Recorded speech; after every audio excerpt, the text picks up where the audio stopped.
11th मधला सगळ्यात पहिला आपला टॉपिक असेल that is motion in plane. Okay, actually फिजिक्सची सुरुवात ही युनिट्स अँड मेजरमेंट किंवा some mathematical role in the physics म्हणजेच मॅथमॅटिकल मेथड्स, मग ज्याच्यामध्ये स्केलर व्हेक्टर्स असेल किंवा अगदी इंटिग्रेशन डिफरन्शिएशनचा पार्ट असेल त्याच्यापासून होते.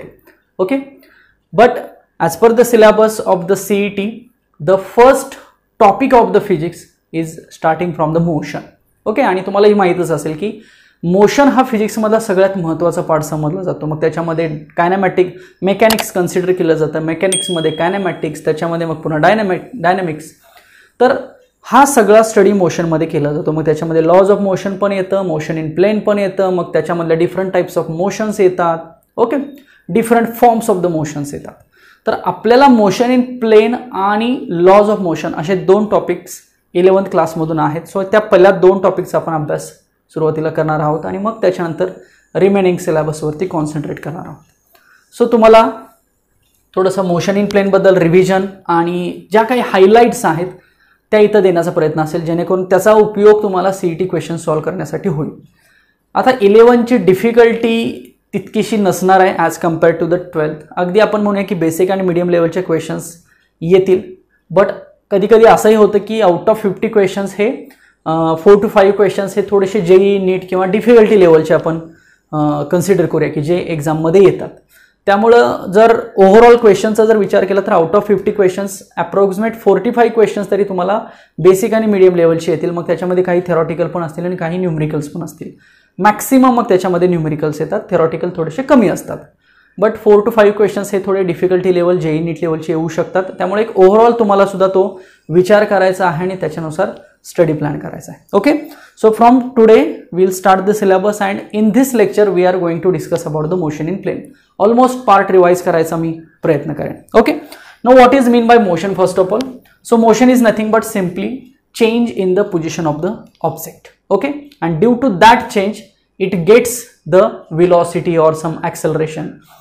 म्हणजे एखाद्या जर पार्टिकलला, एखाद्या जर ऑब्जेक्टला आपण त्याची पोझिशन चेंज केली तर तो पार्टिकल एका पर्टिक्युलर डिस्टन्सनी किंवा पर्टिक्युलर डिस्प्लेसमेंटनी मूव्ह होतो. आणि पार्टिकल मूव्ह झाला म्हणजे तो एका मोशनमध्ये आला असं आपण म्हणतो. मोशन आली की त्याला व्हेलॉसिटी आली, ॲक्सेलरेशन आली. मग काही बेसिक डेफिनेशन्स ह्या तुम्हाला यायलाच पाहिजेत. मग त्याच्यामध्ये अगदी डिस्टन्स, डिस्प्लेसमेंट असेल. आता डिस्टन्स आणि डिस्प्लेसमेंट मधला बेसिक डिफरन्स माहिती आहे का बघा?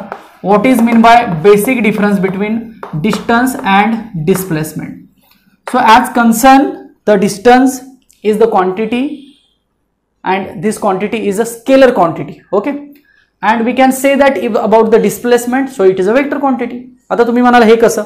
तर फॉर एक्झाम्पल जर आपण या चॉकची लेंथ कन्सिडर केली तर this is the actual distance. Okay, मग याचे काय तर मी 10 सेंटीमीटर लेंथ आहे असं इमॅजिन केलं. So that 10 centimetre is the length of this chalk. So this is nothing but the distance. Okay, and when we will see, so I have covered the displacement of 2 centimeter or 2 kilometer suppose. so displacement आलं म्हणजे त्याच्यामध्ये direction आली, बरोबर? Displacement आलं म्हणजे त्याच्यामध्ये direction आली. मग मॅग्निट्यूड व्हॅल्यू तर आहेच, that is 2 kilometre. But again concern of direction is there. It means magnitude as well as direction, then we can say that it is a vector quantity. So simply we can say that the distance is scalar quantity. Okay, and this displacement is, we can say that, vector quantity. This distance is also called as path length. Simple path length की जी फक्त 2 metre अशी सांगितली जाईल. Only magnitude, no direction. But जर displacement consider केलं तर displacement 2 kilometre. So this 2 kilometre is magnitude as well as this shows the direction of the object or particle. Okay, next what is meant by velocity? Velocity is nothing but distance upon time or simply displacement upon time. Again in this we can define or differentiate these two terms like distance upon time म्हणजे आपण याला म्हणूया speed, कारण व्हेलॉसिटीला speed पण म्हटलं जातं ना. आणि डिस्प्लेसमेंट अपॉन टाइम याला आपण मग म्हणूया व्हेलॉसिटी, कारण याच्यामध्ये स्पीडला पुन्हा स्केलर क्वांटिटी म्हटलं जातं आणि व्हेलॉसिटीला पुन्हा वेक्टर क्वांटिटी म्हटलं जातं. कारण स्पीडला ओनली मॅग्निट्यूड आहे, that is suppose 2 kilometre per hour, 2 metre per second. This is the only magnitude. But एखादा ऑब्जेक्ट जर 2 मीटर पर सेकंड इतक्या व्हेलॉसिटीने जात असेल तर त्याला बघा मॅग्निट्यूड पण आली आणि डायरेक्शन पण आली. So this is the concern about the velocity. Next, what is mean by acceleration? Acceleration म्हणजे काय? ऍक्सेलरेशन म्हणजे rate of change of velocity with respect to time. Okay, this is again vector quantity. आता हेच आपण असंही लिहितो बघा, dx upon dt, it means what? Rate of change of displacement with respect to time. This is nothing but the dv upon dt, rate of change of velocity with respect to time. आणि हे कशात major केलं जातं? Metre per second square. Distance कशात major, velocity कशात major केली जाते? Metre per second. आणि डिस्टन्स सिंपल कशात मेजर केलं जातं? मीटर मध्ये. मग याचे हे SI unit, CGS unit, dimensions, हा सगळा बेसिक स्टडी सुद्धा तुम्ही त्याच्यातला लक्षात ठेवू शकता, कारण तेही तितकंच इम्पॉर्टंट आहे. ओके, आता या व्हेलॉसिटी आणि ऍक्सेलरेशन मध्येच ॲव्हरेज आणि इन्स्टंटेनियस अशा दोन व्हॅल्यूज फाइंड आउट केल्या जातात. So what is mean bye average and what is mean bye instantaneous? So average म्हणजे आपण म्हणूया की ॲव्हरेज कॅल्क्युलेशन कसं करतो, ॲव्हरेज कॅल्क्युलेट कसं करतो, त्या फॉर्ममध्ये आपण ॲव्हरेज व्हॅल्यू फाइंड आउट करू शकतो. ओके, आणि इन्स्टंटेनियस म्हणजे काय? Instantaneous it means at any instant. What is mean bye instantaneous? At any instant, at a particular time. That time may be 0, that time may be 1, that time may be after 1 hour. So after some time or at particular time when we find out the velocity or the acceleration, then we can say that it is an instantaneous velocity or acceleration. But जर simple dv upon dt म्हटलं तर आपण याला average acceleration किंवा average velocity असं आपण म्हणू शकतो. Okay, so these are some concepts or these are some physical parameters or physical quantities related with the motion. आता ह्या फिजिकल क्वांटिटीचे तुम्ही SI unit, CGS unit, dimension सगळं काही लिहू शकता. हा सगळा बेसिक 11चा अगदी सुरुवातीचा पार्ट आहे असं आपण म्हणू शकतो. देन या सगळ्यांवरती मोशनमध्ये uniform motion, non uniform motion consider केली गेली किंवा frame of reference, inertial frame of reference म्हटलं. मग न्यूटन्स लॉ ऑफ ज्या मोशनमध्ये न्यूटन्स लॉज उभे होतात त्याला आपण इनर्शियल फ्रेम ऑफ रेफरन्स म्हणतो. ज्याच्यामध्ये उभे होत नाही त्याला non inertial frame of reference म्हणतो. मग त्याच्यानंतर आपण त्याच्यामध्ये कायनॅमॅटिकल इक्वेशन्स सगळ्यात महत्त्वाची शिकतो पहिल्यांदा. सो कायनॅमॅटिकल इक्वेशन्स कशी येतात, काय येतात, याचं सगळं बेसिक जर तुम्हाला माहीत असेल तर ती इक्वेशन्स मी लिहिल्यानंतर तुमच्या लक्षात येतील की ती इक्वेशन्स काय आहेत. तर सिंपल कायनॅमॅटिकल इक्वेशन्स काय सांगतात, तर relation between particles velocity, particles object, particles distance, particles acceleration. एखादा पार्टिकल किंवा ऑब्जेक्ट तो जर एखाद्या डिस्प्लेसमेंट फॉर्ममध्ये बघायला मिळत असेल, व्हेलॉसिटीमध्ये आहे, ॲक्सेलरेशन आहे त्याला, असं जर बघायला मिळत असेल तर आपण कायनॅमॅटिकल इक्वेशन्स यूज करून त्याचं ॲनालिसिस करू शकतो. मग आपण 3 कायनॅमॅटिकल इक्वेशन्स डिफाईन करतो. आता ती कायनॅमॅटिकल इक्वेशन्स कशी येतात त्याच्यासाठी सिंपल कायनॅमॅटिकल इक्वेशन्स, तर ही कायनॅमॅटिकल इक्वेशन सिंपल शिकण्यासाठी तुम्हाला ग्राफिकल रिप्रेझेंटेशन माहित पाहिजे. मग त्याच्यामध्ये पोझिशन टाइम ग्राफ आहे, व्हेलॉसिटी टाइम ग्राफ आहे, युनिफॉर्म मोशन आहे, नॉन युनिफॉर्म मोशन आहे. सो या मोशनचं ॲनालिसिस केलं की तुम्हाला ही कायनॅमॅटिकल इक्वेशन्स मिळतात. बरं, आपण आता ती डायरेक्ट रिवाइज करूया. So what is first? v is equal to u plus at. I hope you have learned these kinematical equations. V is equal to u plus at. Next is what? S is equal to ut plus 1/2 at square. S is equal to what? ut plus 1/2 at square. Next is what? V square is equal to u square plus twice as. V square is equal to u square plus twice as. Where u is nothing but initial velocity. U is nothing but initial velocity. म्हणजे for example एखादा particle initial व्हेलॉसिटीनं move होतोय आणि तो काहीतरी final velocity fast गेला म्हणूया, तर त्याची इनिशियल व्हेलॉसिटी आणि फायनल व्हेलॉसिटी डिफाईन झाली. तो जर पार्टिकल फ्री फॉलिंग असेल तर फ्री फॉलिंगला आपण जनरली इनिशियल व्हेलॉसिटी 0 म्हणतो. बरोबर आहे. म्हणजे जर 2 व्हेलॉसिटीज असेल त्यातली जर एक इनिशियल व्हेलॉसिटी आपण कन्सिडर केली तर ती ऑलमोस्ट केसमध्ये 0 असते बघा. So u is equal to 0 लिहिलं असेल तुम्ही, बऱ्याच वेळेला आठवत असेल. So what is mean by u? u is nothing but the initial velocity. What is mean by v? v is nothing but the final velocity. इथे लक्षात, step by step. Then what is mean by a? a is nothing but the acceleration. ह्या सगळ्या terms linear आहेत बरं का, कारण linear आणि rotational अशा पुन्हा मोशनमध्ये 2 टाइप्स पडतात. सो जे मी आत्ता लिहितो हे सगळं लिनियरचा पार्ट आहे. Then what is mean by S? S is nothing but displacement.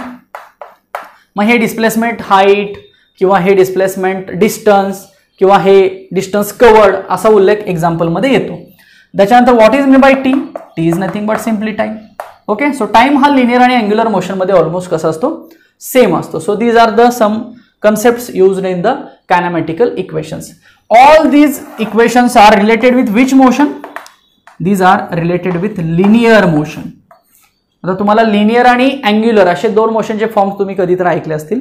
So linear motion मध्ये काय असतं की linear velocity, linear displacement, linear acceleration, म्हणजे तिथं रोटेटिंग पार्ट नाहीये, ओनली लिनियर. म्हणजे स्ट्रेट मोशन असेल त्याला आपण लिनियर मोशन म्हणूया. सिंपल रेक्टिलिनियर मोशन पण म्हटलं जातं. आणि अँग्युलर किंवा रोटेशनल किंवा सर्क्युलर मोशन म्हणजे कुठला प्रकार? तर फॅन रोटेट होतोय. सो फॅन इज रोटेटिंग और a rigid body which is rotating about an axis, that is the part of the rotational motion, circular motion or angular motion. So ही जी equations मी लिहिलेली आहेत तर ही इक्वेशन्स लिनियर मोशन मध्ये लिहिलेली आहेत. सो या इक्वेशनचा खूप उपयोग तुम्हाला होईल इव्हन 11च्या काही मोशन इन प्लेन आणि लॉज ऑफ मोशन मध्ये, as well as rotational dynamics हा 12चा टॉपिक आहे, त्याच्यामध्ये सुद्धा ही इक्वेशन्स यूज करून काही एक्झाम्पल सॉल्व्ह केली जातात. तर आता हा जो फॉर्म आहे तो जर मी अँग्युलर साठी लिहिला, it means for angular motion. So kinematical equations we can write in the form of angular motion. So how we can write? So this is nothing but, so W is equal to W0 plus alpha t. Just check out the equations. V is replaced by omega or W. U is replaced by omega naught, omega 0. A is replaced by alpha. Time is not replaced. Time is similar in both motions. Linear मध्ये आणि angular मध्ये time कसा असतो? Same असतो. Next this equation we can write S instead of S we can write theta. Again omega naught T plus 1/2 alpha T square. Just replacement बघा. आता S ला कोण रिप्लेस झाला? थीटा झाला. What is mean by S? S is nothing but displacement or distance or linear distance. And what is mean by theta? Theta is nothing but the angular distance or angular displacement. Again this is v square, it means omega square. Again it is omega naught square plus 2 alpha theta. So this is what? This is the form of the kinematical equations in angular or rotational or circular motion. बघा rotational motion सुद्धा याला म्हटलं तरी चालेल, but main word काय आहे तर angular आहे. सो हा लिनियर मोशनचा पार्ट झाला सगळा. लिनियर मोशन मध्ये ही इक्वेशन्स असतात आणि अँग्युलर मोशन मध्ये हीच इक्वेशन रिप्लेस होतात त्यांच्या पर्टिक्युलर नोटेशन्सनी. सो एनॉलॉजी म्हटलं जातं याला. So wear omega is nothing but final angular velocity. This is very important word. Angular velocity. What is mean by omega naught? It is initial angular velocity. Initial angular velocity. What is mean by alpha? Alpha is nothing but the angular acceleration. What is meant by theta? Theta is nothing but angular displacement, जे की radian मध्ये असतं ना. And what is meant by time? Again time is same, so we can write just time t is equal to time. Okay, so these are some notations of the kinematical equations used in the angular motion. Okay, so this is somehow basic and just introductory part of the motion. आता याच्यानंतर motion मग पुन्हा 1 dimension मध्ये असते, त्याच्यानंतर motion 2 dimension मध्ये असते किंवा मोशन 3 डायमेन्शन मध्ये असते. हा सुद्धा पार्ट आपल्याला याच्यामध्ये बघायचा आहे. तो झाल्यानंतर मग पोझिशन टाइम ग्राफ कसे फाइंड आउट केले जातात किंवा व्हेलॉसिटी टाइम ग्राफ कसे फाइंड आउट केले जातात तो पार्ट याच्यामध्ये बघायचा आहे. ते झाल्यानंतर आपल्याला याच्यामध्ये प्रोजेक्टाईल मोशन शिकायचे. शब्द ऐकला असेल प्रोजेक्टाईल मोशन. मग त्याच्यामध्ये मी तुम्हाला पहिल्यांदा त्याची थेअरी हिंट देईन आणि त्याचे सगळे इक्वेशन सांगेन. बेसिक अर्थ कळला त्याच्यातला तर तुम्हाला इक्वेशन्स लक्षात ठेवायला पण सोपी पडतात. आणि प्रोजेक्टाईल मोशन नंतर याच्यामधला महत्त्वाचा पार्ट आहे दॅट इज UCM, जो तुम्ही 11th ला पण आणि 12th ला पण शिकताय. What is mean by UCM? Uniform circular motion. मग UCM मध्ये मोस्ट ऑफ सर्क्युलर मोशनचा स्टडी केला जातो. म्हणजे फॅन फिरतोय आता round rotations. So this is uniform circular motion म्हणूया. म्हणजे एका पर्टिक्युलर स्पीडवरती जर तो फिरत असेल तर तो युनिफॉर्म सर्क्युलर मोशन. सो असे काही डिफरंट पार्ट्स आपल्याला या लॉज मोशन इन प्लेन मध्ये शिकायचे आहेत. सो प्लेनचा एक अर्थ समजून घ्या. प्लेन म्हणजे 1 dimensional motion, 2 dimensional motion, 3 dimensional motion. मग याच्यामध्ये रिलेटिव्ह व्हेलॉसिटी सुद्धा सांगितली जाते. सो असा एक ओव्हरऑल बेसिक पार्ट आपल्याला या मोशन इन प्लेन टॉपिक मध्ये शिकायचा आहे. I hope you are getting all the concepts written on the board.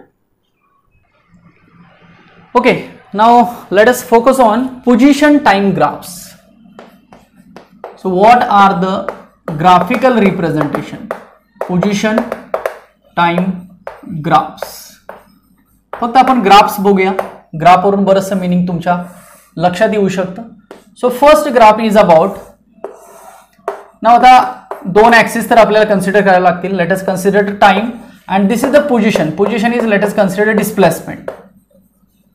Okay, which is in meter. Meter मध्ये असते आणि टाइम कशामध्ये असतो, सेकंड मध्ये असतो. तर आपल्याला हा ग्राफ बघायचा आहे की ज्याच्यामध्ये एक्स ऍक्सिस वरती टाइम असेल आणि वाय ऍक्सिस वरती काय असेल, पोझिशन असेल. Okay, so let us consider first graph that is position time graph of an object at rest.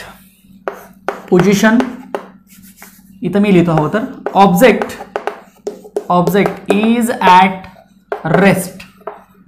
मला सांगा आता ऑब्जेक्ट जर रेस्ट असेल, ऑब्जेक्ट रेस्ट म्हणजे त्याला डिस्प्लेसमेंट नाहीये असं म्हणूया. नाहीये म्हणण्यापेक्षा कॉन्स्टंट डिस्प्लेसमेंट आहे असं म्हणू.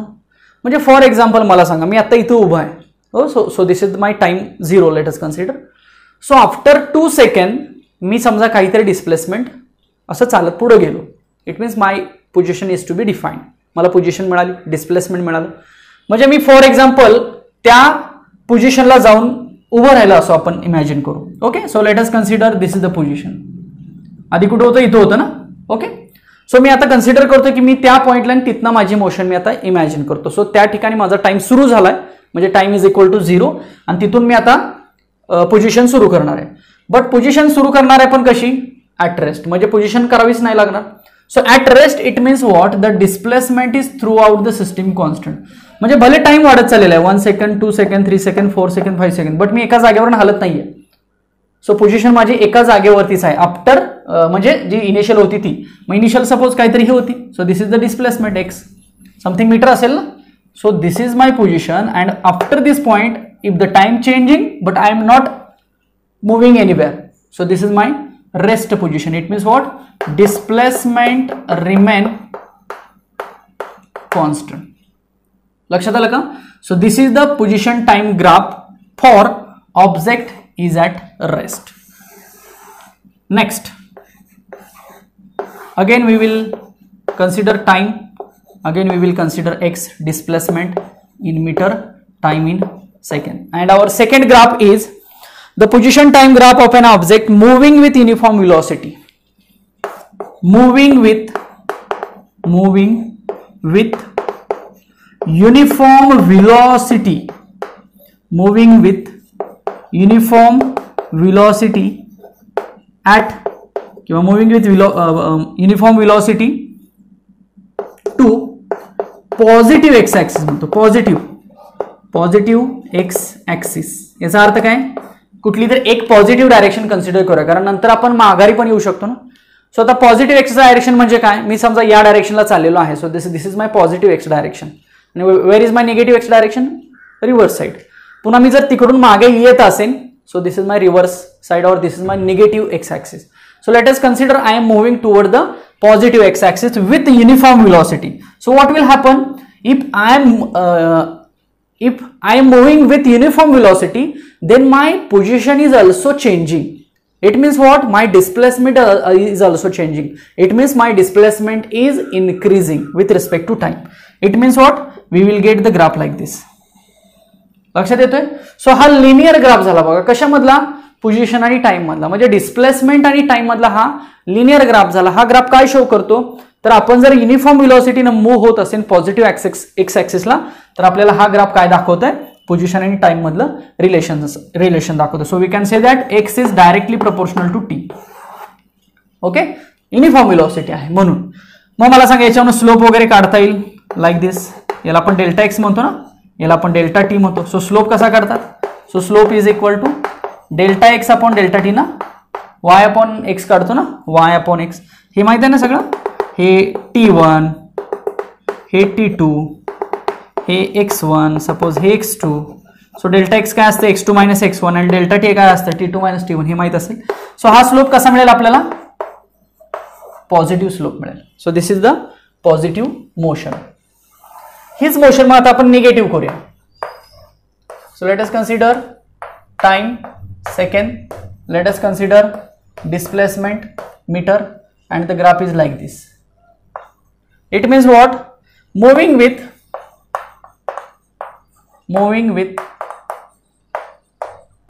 uniform velocity moving with uniform velocity to negative x axis.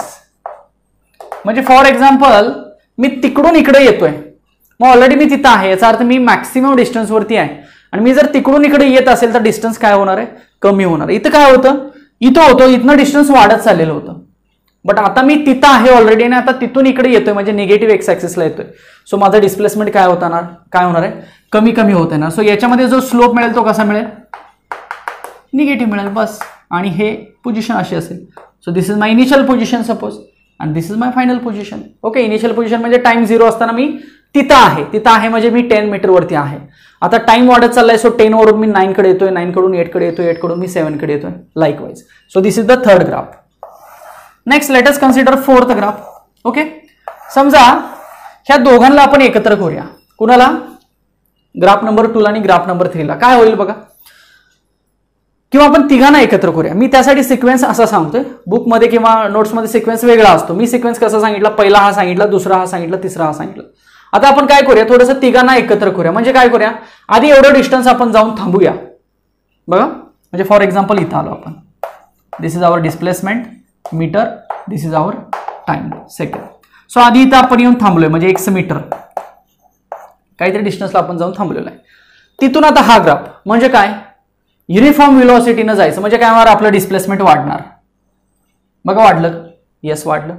तिथून पुन्हा काय करूया आपण, निगेटिव्ह एक्स ॲक्सिस लावूया म्हणजे डिस्टन्स काय होणार, कमी होणार. टाइम वाढतच चाललेला आहे, पण एकदा डिस्टन्स वाढतंय, एकदा डिस्टन्स कमी येते. पुन्हा मी इथं आलो, इथून मी पुन्हा तिकडे जातो, सो माझं डिस्प्लेसमेंट पुन्हा वाढत जाईल.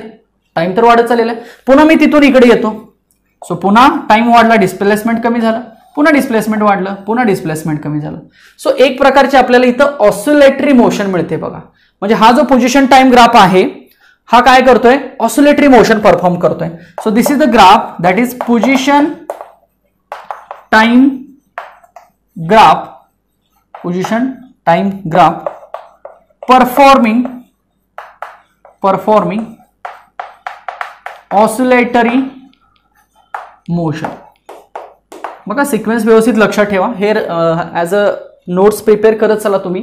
जे काही मी बोर्डवरती लिहितो ते ह्या सगळ्या शॉर्टकट्समध्ये हे तुम्हाला लक्षात ठेवून याच्यावरती क्वेश्चन सोडवायचे आहे. So position time graph performing oscillatory motion. बघा तर हा पॉझिटिव्ह एक्स ॲक्सिस, हा negative x axis, positive x axis, negative x axis, positive x axis, negative x axis. अर्थ कळतोय का बघा. आपण इथं जाऊन थांबलो एका ठिकाणी कुठं तर, आणि तिथून पुन्हा इकडे जातोय, पुन्हा मागे येतोय, पुन्हा इकडे जातोय, पुन्हा मागे येतोय. So zigzag SHM like to and fro motion ना, गेलो आलो like this. Okay, so positive x-axis, negative x-axis, positive x-axis, negative x-axis. So we are getting the oscillatory motion like this. So these are the main 4 graphs. And fifth one is about non-uniform motion. Non-uniform motion of object. So let us consider time, let us consider distance. Okay, so आता non uniform motion मध्ये काय होणार आहे बघा. Non uniform motion मध्ये slope बदलणार आहेत, कारण व्हेलॉसिटी कशी आहे, डिफरंट आहे. म्हणजे फॉर एक्झाम्पल समजा हा ग्राफ, एक युनिफॉर्म व्हेलॉसिटी एवढी, पण आता व्हेलॉसिटी चेंज झाली. सपोज काय झाली, व्हेलॉसिटी चेंज. आता मी ही व्हेलॉसिटी कशी काढलेली आहे, फॉर एक्झाम्पल हा T1 आहे, T2 आहे, हे x1 आहे, हे x2 आहे. हा ग्राफ म्हणजे हा 2 नंबरचा एक युनिफॉर्म व्हेलॉसिटीनं. पण मी जर इथं आलो म्हणजे आफ्टर किंवा ॲट टाइम T2 काहीतरी 10 सेकंद 20 सेकंद नंतर मी जेव्हा T2 ला आलो तेव्हा मी माझी म्हणजे ऑब्जेक्टची व्हेलॉसिटी चेंज केली. मग मला सांगा ऑब्जेक्टची व्हेलॉसिटी समजा कमी केली तर काय होईल, डिस्टन्स कमी ऑब्जेक्ट कव्हर करेल. ऑब्जेक्टची व्हेलॉसिटी वाढवली तर ऑब्जेक्ट डिस्टन्स काय करेल, जास्त कव्हर करेल कमी टाइम मध्ये. ओके, म्हणजे हा ग्राफ असा येऊ शकतो किंवा असा येऊ शकतो. So the graph can be vary. बघा प्रत्येकाचा स्लोप मला सांगा कसा आहे, प्रत्येकाचा स्लोप डिफरंट. याची ॲव्हरेज व्हेलॉसिटी आपण काढू शकतो. डिस्टन्स आणि टाइम आहे ना शेवटी, बरोबर का. Velocity is equal to distance upon time आहे. याची ॲव्हरेज व्हेलॉसिटी काढता येईल. पण जर स्लोपचा विचार केला तर स्लोप मात्र या केसमध्ये काय येईल, डिफरंट येईल. So this is the last condition of the position time graph. So in which we can say that the average and instantaneous velocities are different as well as slope of the graph is also different. बघा average आणि instantaneous मगाशी मी अर्थ सांगितला होता. Average म्हणजे overall किंवा average मध्ये dx upon dt, but instantaneous म्हणजे ॲट पर्टिक्युलर टाइम. सो इथं ॲव्हरेज आणि इन्स्टंटेनियस मध्ये चेंज असणार आहे किंवा जे काही स्लोप तुम्हाला समोर दिसतात ते स्लोप सुद्धा कसे असणार आहेत, चेंज असणार आहे. So this is the conditions of the position time graph. Same अशा कंडिशन्स आपण आता व्हेलॉसिटी टाइम ग्राफच्या बघायच्या. चलो so next heading velocity time graph. आता पोझिशन टाइम ग्राफ बघितले, आता सेम असेच व्हेलॉसिटी टाइम ग्राफ बघायचं. Velocity time graph. Okay, so पहिला ग्राफ काय असेल बघा. आता ऑब्विसली y ऍक्सिस वरती व्हेलॉसिटी, x ऍक्सिस वरती टाइम. सो मी आता असं लिहितो in short. So velocity which is in metre per second. Okay, so मग अशी ग्राफ असा होता ना. याचा अर्थ काय झाला बघा. समजा इथे एक व्हेलॉसिटी आहे, इथं टाइम 0 आहे म्हणूया. सो टाइम 0 ला व्हेलॉसिटी v अक्वायर केली आपण त्या ऑब्जेक्टची. म्हणजे फॉर एक्झाम्पल याचं सांगू का की आपण बाईकवरती बसलेलो आहोत आणि बाईक सुरू केली आणि बाईकवरून आपण निघालो आणि समजा आपल्याला आता 50चं स्पीड आपण अक्वायर केलेलं आहे. सो ते 50चं स्पीड आपल्याला जेव्हा मिळेल तिथून पुढची मोशन कन्सिडर करायची. आता तिथून व्हेलॉसिटी नाही चेंज करायची. म्हणजे तो आपला टाइम सुरुवात झाली 50 मीटर पर सेकंड किंवा 50 किलोमीटर पर आवर. तिथून आपण सेम स्पीडनं जायचं आहे. मग आपलं स्पीड कमी होईल का? नाही. व्हेलॉसिटी कमी होईल का? नाही. सो व्हेलॉसिटी आपली कॉन्स्टंट राहणार आहे. बरोबर आहे. So velocity constant. पण तुम्हाला हे माहित आहे का, acceleration is equal to dv upon dt असतं. मग कॉन्स्टंटचं डेरिव्हेटिव्ह काय असणार? 0. म्हणजे ही जी केस आहे यामध्ये ऍक्सेलरेशन कसं आहे मला सांगा? 0 आहे. मी पुन्हा एकदा 3 ऍक्सेलरेशनच्या केसेस तुम्हाला हे सगळे ग्राफ झाल्यानंतर सांगेन, अजून तुम्हाला ऍक्सेलरेशनची कन्सेप्ट समजून जाईल. So this is what, this is the velocity time graph at constant velocity. At constant velocity म्हणजेच काय? 0 ऍक्सेलरेशन. ऍक्सेलरेशन 0 असेल तर ग्राफ कसा असेल? हा असा असेल. किंवा व्हेलॉसिटी कॉन्स्टंट असेल तर ग्राफ कसा असेल? असा असेल. मग अशी आपण सेम असाच पोझिशन टाइमचा ग्राफ बघितला, तो फक्त रिप्लेस केला आपण व्हेलॉसिटी टाइम ग्राफ मध्ये. सेकंड ग्राफ आपण काय बघितला? Velocity time graph. Okay, for positive acceleration म्हणे. फॉर पॉझिटिव्ह ऍक्सेलरेशन म्हणजे इथं व्हेलॉसिटी इन्क्रीजिंग. बघा लक्षात येते का? पॉझिटिव्ह ऍक्सेलरेशन म्हणजे व्हेलॉसिटी इन्क्रीजिंग असतं. ते मी सांगेन तुम्हाला कसं असतं ते. सो बघा हा ग्राफ मी असा ड्रॉ करतो. इकडे टाइम आहे, इकडे व्हेलॉसिटी आहे. Let us consider meter per second. Let us consider time in second. So positive ऍक्सेलरेशनचा अर्थ व्हेलॉसिटी इन्क्रीज होते म्हणजे काय? Yes, velocity is increasing with respect to time. So slope कसा आला यामध्ये? पॉझिटिव्ह. मग मी स्लोपचं एक्झाम्पल सांगितलं. Slope is positive in this. Let us consider dv. Let us consider dt. So dv upon dt is nothing but the slope. Okay, so याच्यामध्ये काय झालं बघा, तर व्हेलॉसिटी वाढत चाललेली आहे. आता व्हेलॉसिटी वाढते याचा अर्थ rate of change of velocity is there. Rate of change of velocity is there with respect to time. And if there is a rate of change of velocity with respect to time, then we can say that yes, there is acceleration. But which acceleration? Positive or negative? Positive. Why positive? Let us see. What is acceleration?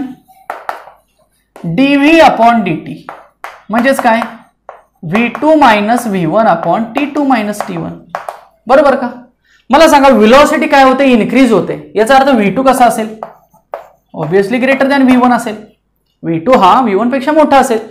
मग हा आणि as well as t2 greater than t1 असेल. साहजिकच ना, t2 time मोठा असेल. मग या दोन्ही केस जर आपण इथं कन्सिडर केला तर येणारं ऍक्सेलरेशन हे कसं मिळेल? Obviously positive. So this is the reason. समजला? नेक्स्ट तिसरा रिझन बघूया. त्यालाही मी तुम्हाला हे मॅथमॅटिकल सांगेन. तिसऱ्यामध्ये बघूया आपण व्हेलॉसिटी टाइम ग्राफ. तुम्ही प्रॅक्टिस करा, रफ मध्ये प्रॅक्टिस करा सगळं जे काय मी सांगतोय ते. Velocity time graph for negative acceleration. मग निगेटिव्ह ऍक्सेलरेशन मध्ये व्हेलॉसिटी काय होईल? Velocity decreasing. व्हेलॉसिटी कमी होणार आहे. So velocity decreasing. Velocity decrease होणार आहे. मग ग्राफ कसा असेल? चला, व्हेलॉसिटी कमी होते. So like this. This is the velocity metre per second. This is the time. So slope कसा आला याच्यामध्ये सांगा? निगेटिव्ह आला स्लोप. व्हेलॉसिटी डिक्रीज होते ना. हा, मग आता निगेटिव्ह ऍक्सेलरेशन का आलं बघूया. चला, ऍक्सेलरेशनची हीच डेफिनेशन आपण कन्सिडर करू. Okay, what is the definition? Acceleration is equal to v2 minus v1 upon t2 minus t1. आता याच्यामध्ये t2 कसा असणार आहे, सॉरी v2 कसा असणार आहे सांगा. v2 is what?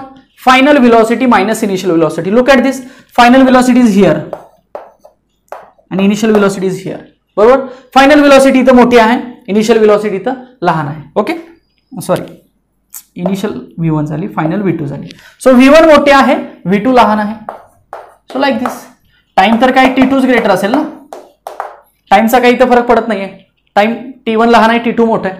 But v1 जर मोठा झाला तर छोटा मायनस मोठा, minimum minus maximum, what will be the answer? Minus. So acceleration कसं मिळेल आपल्याला? अरे काय कळतंय का? सो ऍक्सेलरेशन निगेटिव्ह मिळणार आहे. कुठल्या केसमध्ये? या केसमध्ये. मी अजूनही तुम्हाला प्रॅक्टिकल केस सांगणार आहे.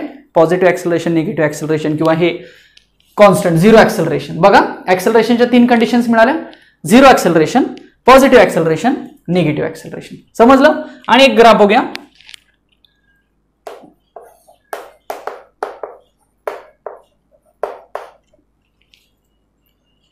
velocity time graph for non-uniform velocity, non-uniform acceleration. Velocity time graph for non-uniform acceleration. Non-uniform म्हणजे काय? Changing acceleration. Time second velocity. आता मला सांगा, एक ऑब्जेक्ट एका इन्क्रीजिंग velocity ने चाललेला आहे. So like we will get the acceleration like this. So this is our first condition, like this. हा जो दुसरा ग्राफ दिसतोय, ही कंडिशन आपल्याला मिळेल. बरोबर.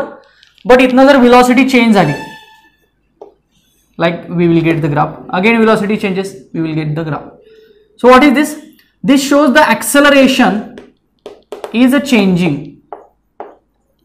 मग ऍक्सेलरेशन चेंजिंग म्हणजे काय? Not uniform, non uniform.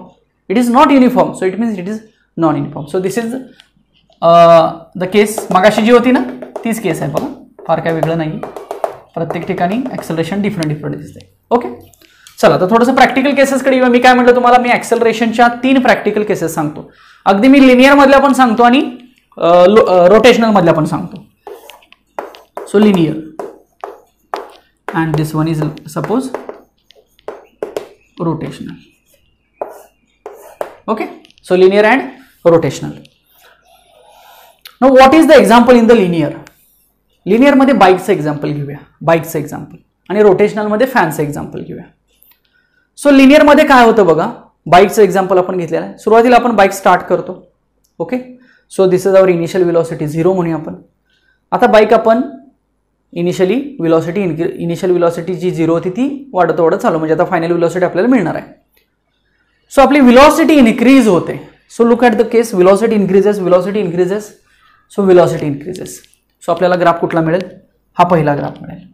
Simple, velocity increases. मग समजा आपण इथं आलो, किती व्हेलॉसिटी मिळाली आपल्याला? समजा 50 km/h मिळाले आपल्या बाईकला व्हेलॉसिटी. 50 ला आलो. आता आपल्याला वाटतं की 15नच जाऊया आपण. चला, सो व्हेलॉसिटी कॉन्स्टंट, 15नच चाललोय आपण. So velocity constant. टाइम वाढतोय, मात्र टाइम तिन्ही केसेसमध्ये वाढत असतो. सो टाइम वाढतोय, व्हेलॉसिटी मात्र वाढत नाही. So velocity constant. So this graph.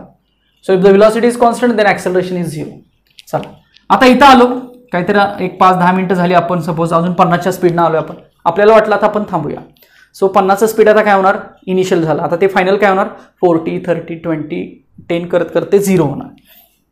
पुन्हा आपल्याला ग्राफ असा मिळणार. So this graph represents this type. It means what? Velocity decreasing, acceleration negative. Slope negative म्हणजे ऍक्सेलरेशन निगेटिव्ह आहे.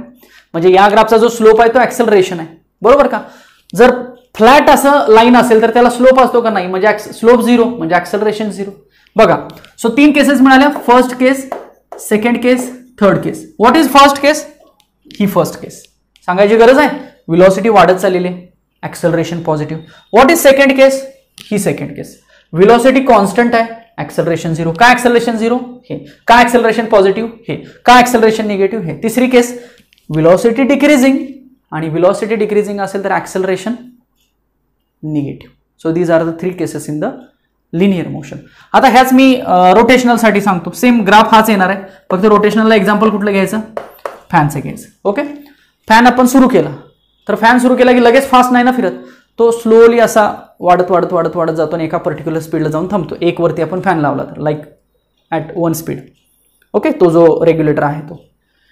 मग फॅननं व्हेलॉसिटी वाढत वाढत गेली म्हणजे काय, व्हेलॉसिटी इन्क्रीजिंग म्हणजे काय, अँग्युलर व्हेलॉसिटी इन्क्रीजिंग म्हणजे काय, अँग्युलर ॲक्सेलरेशन पॉझिटिव्ह. आता फॅन कॉन्स्टंट फिरतोय, so angular velocity constant. So if angular velocity is constant then alpha angular acceleration become 0. आता फॅन बंद करूया. तिसरी केस, फॅन बंद केला की व्हेलॉसिटी काय होईल, स्लो होईल म्हणजे velocity decreasing. And if velocity decreasing, which velocity, angular velocity, and if angular velocity decreasing then we can say that negative acceleration case. So acceleration च्या 3 महत्त्वाच्या cases, positive acceleration, zero acceleration, negative acceleration. Positive acceleration, zero acceleration, negative acceleration. ही काय non युनिफॉर्मची केस आहे. So ह्या 3 conditions मी इथं linear मोशनसाठी सुद्धा आणि rotational मोशनसाठी सुद्धा सांगितलं. So these are the graphical representation. मगाशी जे बघितलं ते पोझिशन टाइम, डिस्प्लेसमेंट आणि टाइम ग्राफचं रिलेशन होतं, आणि आत्ताचं जे बघतोय ते व्हेलॉसिटी आणि टाइम रिलेशनशिप आहे, म्हणजे ॲक्सेलरेशन आपल्याला इथं मिळू शकतं.